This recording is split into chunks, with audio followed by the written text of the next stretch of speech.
Hi, I'm Lucy. If you're new to my page, I make videos on spirituality and mental health.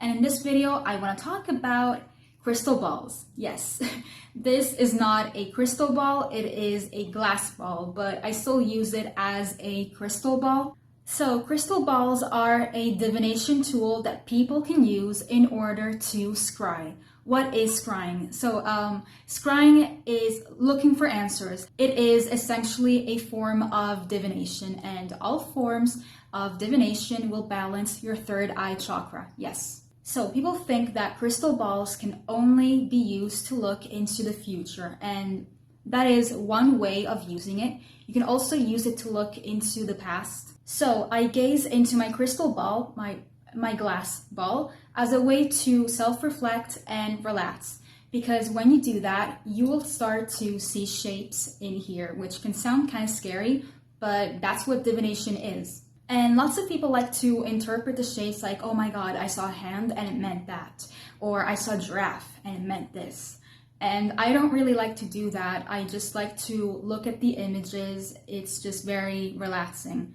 And I recommend that you write down what you see because you're very likely to reconjure that image in your next crystal ball gazing session. And I really recommend you do it with the lights out. It's easier for your mind to form images if it's dark. And I know it can seem very scary, but it works better. Does it work with the lights on? Yes, just not as well. What I also like to do is get a lit candle and put it behind the crystal ball. That way in the dark, it makes it all the more easier to see the images and for my mind to relax. I usually do it like an hour before bed. That way I go to sleep relaxed. Because divination, like I said, it balances your third eye. And if your third eye is out of balance, you're bound to suffer from insomnia. And whenever I do this type of divination, I sleep so much better. However, during the evening, I am kind of tired, so it makes it kind of hard to focus on the glass ball. But the more I do it, the more it's easier to maintain my attention. And side note, your crystal ball or glass ball does not have to be crystal clear. As you can see, there's nothing clear about this. There's all, balls in there. It can be of any crystal, it can be of any color, anything, as long as it has a reflection.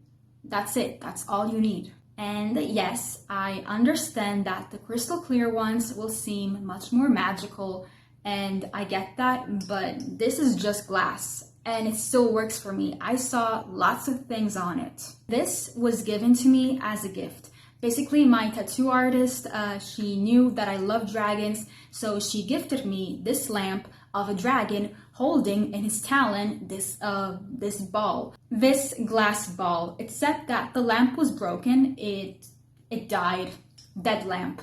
So all I had was this glass ball. And it's amazing. I use it for divination and it works. And I noticed that whenever people try to focus on the crystal ball, try to get into this trance state of meditation, they tend to get easily distracted. They can't seem to quiet the mental chatter, which I can relate.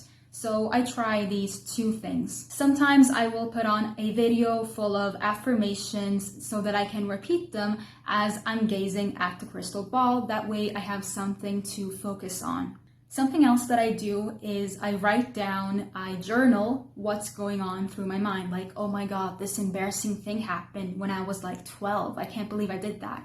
And like I said, I use crystal balls to self-reflect. So maybe it's something that I need to self-reflect on. And I noticed that whenever I journal about it, it kind of tends to stop bothering me. Okay, and that's it for this video. If you liked it, please give me a thumbs up and subscribe. Thank you for watching. Blessed be, and bye.